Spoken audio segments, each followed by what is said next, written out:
Okay, this is the first boss right here. So let me look at this, okay? Hi, I'm Hazel, and this is a guide to the Taloc raid boss in Uldir on normal and heroic difficulty. This is the first boss of the first raid of BFA. He's a Titan construct that's supposed to be guarding this place and keeping the scary stuff in. That's clearly going great. Some first bosses are a bit of a gimme, and this is not one of them. The key to phase 1 is space management, which is a fancy way to say put your goo with the other goo. Keep it all together. Plasma discharge will target several people with these dark red circles, and they've got about 4 seconds to get out before they start dropping blood pools. Have a designated side of the room to put those in, keep them as tight together as possible, and if you have a big defensive cooldown, consider using it to run your discharge right on top of the existing blood. Discharge? Do that at your own risk, though. This stuff hurts. You'll face a direction and cast Sanguine Static, which fires out these blood waves. Those do damage and knockback if they get you, which is even more embarrassing if it kicks you into a blood pool. That's very different. Cudgel of Gore is the big tank mechanic, although it's also kind of an everyone mechanic, so don't skip ahead yet. He'll put this arrow over one of the tanks, and after 4.5 seconds, charge their location and smash down his weapon.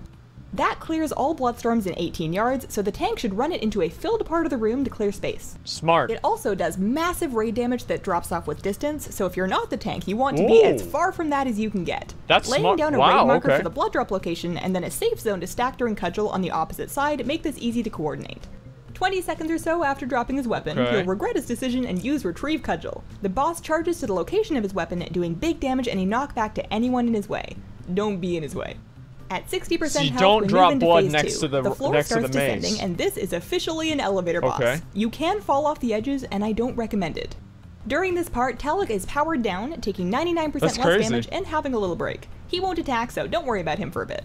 Uldir defensive beams will crisscross the elevator shaft. Look down around the edge of the platform and you'll see them coming. They'll pass through the platform as you descend, and they're devastating if you get hit, so check where they are and be somewhere safe. That gets trickier when you factor in the main elevator mechanic, which is a fun set of new ads.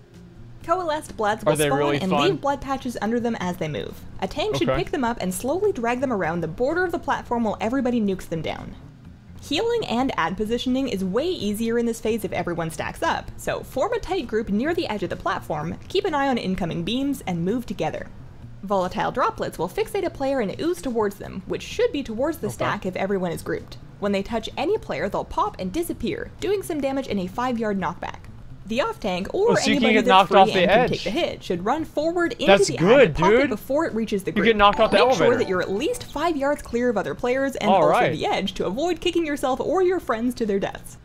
The elevator phase is by far the most difficult part of this fight, so if you can get through that, you're doing great. When the elevator is almost touched down, you can jump off the last bit yourself to avoid getting stunned.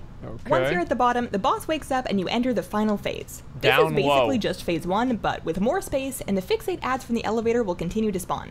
Keep in mind that you can stun them, and that the damage from running into them is honestly fine as long as you're topped off in health and not bursting them near stacks of players. Aside from that, keep your hat on, group up the blood, avoid the Cudgel of Gore, and you've got yourself a dead boss. This fight is mechanically identical between normal and heroic, which should make this a reasonable fight for normal guilds and pugs to farm on heroic for loot. Once your raids learned how to manage the blood pools, the biggest thing will be the DPS check of killing ads quickly. So that is Taloc in Uldir. Thanks for watching. If this video helped you out, please consider leaving me a like. Check out my channel for more raid guides and other WoW stuff, and have a wonderful, wonderful day. Bye! That's good, we have the squirrel in there. Full day. You know, just keep things a little exciting. So this is obviously, basically he throws the hammer, he gets the hammer, you don't need to be near the hammer, you're dead, and then he gets all the way down, and then he does the balls, don't get hit by those unless you do get hit by those, which is okay, just make sure you don't get knocked off. And then there's the other guys, you gotta kill those, then you come back, he does the same thing with more balls. So this is a pretty easy fight, okay? Obviously there's like a couple of skill things that are going to be required in terms of like positioning him as like a triangle with like the boss, the hammer, and then the raid. But besides that, it seems like it's going to be pretty simple, pretty straightforward, pretty easy. What's the next boss? These guides are really good. Mother. Okay, Mother. Well, that's convenient because that's the next video.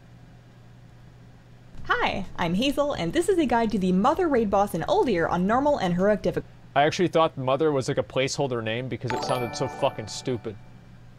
Turns out it's not. As far as I can tell, she's not the mother of anything in particular, that's just her name. This is a unique fight that's going to be an absolute mess in unorganized pugs, but easy enough once you've got a group with a plan. The room is split into 3 parts. When Mother is active in a chamber, it builds energy on its little boss frame here, and when that caps, she lights up the chamber with Cleansing Purge. That does basically lethal damage, and you should not be there anymore. You've only got 3 chambers, so the key to this fight is getting the most out of each one without overstaying your welcome. More on that in a bit. The boss herself will cast Sanitizing Strike, which is the big tank mechanic. That's a heavy frontal cone attack that stacks up a debuff, making Sanitizing Strikes hurt more. Only the tank should be in front of her, and assuming they can't avoid it, tanks will want to swap after a couple of stacks. I'd say to aim for a swap on 2 to 3 stacks and gauge your best number from there. It's good that Blizzard likes to use new mechanics. There. Purifying Flame will spawn under most players, doing a 3-yard explosion and leaving behind some temporary fire. You've got time to move, so scooch out of that as soon as it spawns and you shouldn't take any damage. Void. Wind Tunnel is a strong pushback that will drag everyone in the chamber towards either the left or right wall. That wall gets lit up with fire, so you need to run against the pushback unless you wanted a bad tan. The direction of the wind tunnel alternates back and forth. After one ends, stand on the half of the room that you were just getting pushed towards and you'll be prepared for the next one. So it alternates. Back to the chambers. They're separated by defense grids, and there's 3 things to know about these. 1, they break line of sight for both healers and DPS. AoE spells were able to clip through on beta, but that may or may not work on live. It probably will. 2, when you walk through, you trigger a burst of raid damage to everyone. That raid damage is pretty serious, so you cannot just run everyone through at once. Obviously, you need the whole raid through before the countdown finishes and nukes them, but it needs to be done a few players at a time. 3, every time someone goes through, a remnant of corruption ad spawns in the chamber they just entered. Those spam Clinging Corruption, which is interruptible and puts out a raid-wide dot if it gets off. Due to those ads, you want to send through players with frequent interrupts first, basically melee. Because the wall breaks line of sight, it's a good idea to send at least 1 healer in pretty early to babysit those guys. So fairly early on, start sending people through in set groups of 2 or maybe 3. Try to time that for when healers aren't busy fighting winds or dodging fire. Once you're through, put all of your damage and interrupts into the ads. The tank and their healers should be last through with the boss, and they have to be out before the energy bar caps and triggers Cleansing Purge. When everyone's in the second chamber, you do it all again and start trickling people into the third. When Mother walks into the second room, she activates the Uldir defensive beams. Those are a set of light bars that slide through the room, doing awful damage if you get hit. There will be a missing one, and you pass through at that point. Do not try to squeeze through the other bars. You will only fit in the open space of the missing beam. That's badass. Care what race you play, it's not happening. In the final chamber, depleted energy causes her to take 100% more damage. That's a great place to pop Lust with your cooldowns, and it's a good reason to not linger in earlier chambers if you can safely move ahead. At this point, just keep doing mechanics and finish her off before she lights up the last chamber. Like Taloc, Mother's mechanics are the same going from normal to heroic. The worst part of this fight is just figuring out the pass-through order and making sure everyone knows when they go. It should be a piece of cake in a guild raid and a royal pain in the butt in pugs. Have fun. So that is Mother in Uldir. Thanks for watching. If this video helped you out, please consider leaving a like for me. Check out my channel for more raid guides and other WoW stuff, and have a wonderful, wonderful day. Bye!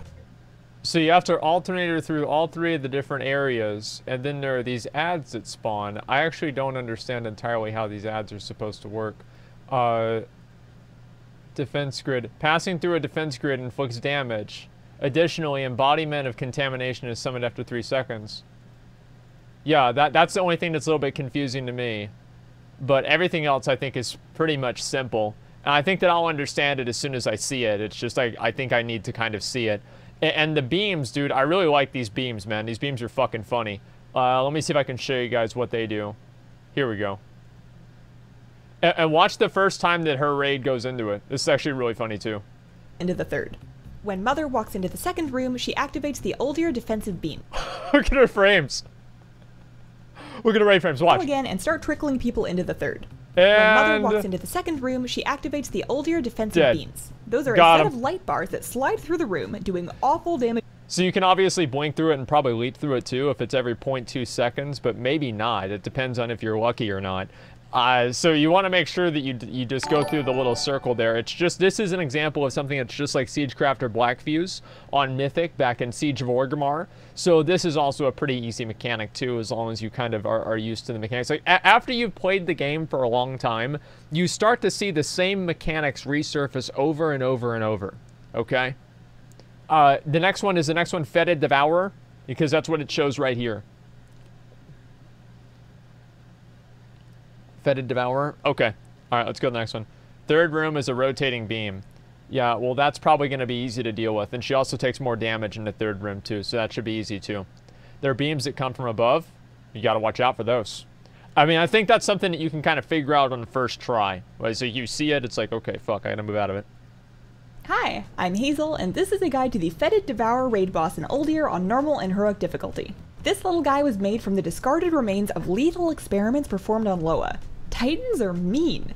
Like, they didn't specifically stitch them together, but they made the pieces. The main tank mechanic here is Thrashing Terror and Terrible Thrash. Basically, every 4th melee hit he does has got some punch to it. The Thrashing Terror buff will stack up to 3 before he does the Terrible Thrash, so you know when it's coming and can use some mitigation. If you're running out of mitigation to use, then it's time to swap with the other tank while you recharge. Malodorous Miasma is a dot that healers should keep an eye on. It does kind of wimpy damage over 18 seconds, then evolves into a Putrid Paroxysm, which is shorter but much nastier. Neither of those can be dispelled, so just heal through it. If it's on you, consider using a defensive cooldown to help with the end bit. At 100 energy, the Fetid Devourer will do a Rotting Regurgitation. That's a cone attack that will knock you back and probably smells awful. If you stay pretty close to the boss, it's easy to sidestep and avoid it. The room has these alcoves along both sides. Now and then, a random pair of those will become active waste disposals, pouring down sludge that will give you Malodorous Miasma if it gets you. That stacks, by the way, which you extra don't want. There's a warning when the waste disposals open, so just run out of the alcoves when that happens. If you have raid timers from an add-on like DBM, that will let you plan ahead. Doesn't even do anything. After the waste disposal finishes, it leaves behind a Corruption Corpuscle ad. Those cast Enticing Essence and need to be killed before they finish the cast. We only ever saw 2, so send melee to the close one and range should prioritize the far one. Smart. If the Enticing Essence cast gets off, the boss will stomp over, use Consume Corruption to eat them, and heal up. At 50% health, the boss enrages with Fetid Frenzy. He does 25% more damage, but takes 50% more, which kinda sucks for him. Save your Time Warp or whatever for 50% or later, and tanks will need to be even more careful with the Terrible Thrash. On normal, that's it. On heroic, he gets a new ability called Shockwave Stomp. That one's unavoidable, it does raid damage and knocks everybody way back. If you position yourself between the boss and a side wall for that, you'll get stopped by the wall instead of being punted all the way to the last expansion. On heroic difficulty, the Corpuscle adds also heal for 1% every other second while casting Enticing Essence. That's not very much, you probably wouldn't have noticed, and it doesn't really matter. But now you know. So that is the Fetid Devourer in Uldir. You have to prioritize Thanks for watching. If this video helped you out, please consider leaving me a like. Check out my channel for more raid guides and other WoW stuff, and have a wonderful, wonderful day. Bye! So let's look at how this guy is supposed to work. Let's see. Basically, he does a lot of tank damage. And on top of that, what else does he do? He does a cone, you have to move out of it. Pretty simple. And then also, you need to move out of the circles that he does, and then kill the ads. That seems pretty simple too. This is, I would assume, the traditional tank and spank fight. That damage matters a lot. I've noticed this with 2 bosses now, 3 bosses really, if you include Taloc. It feels like Blizzard they're trying to get players into the mindset of not using heroism at the beginning of a pull. I don't know, but that's kind of what it seems like to me.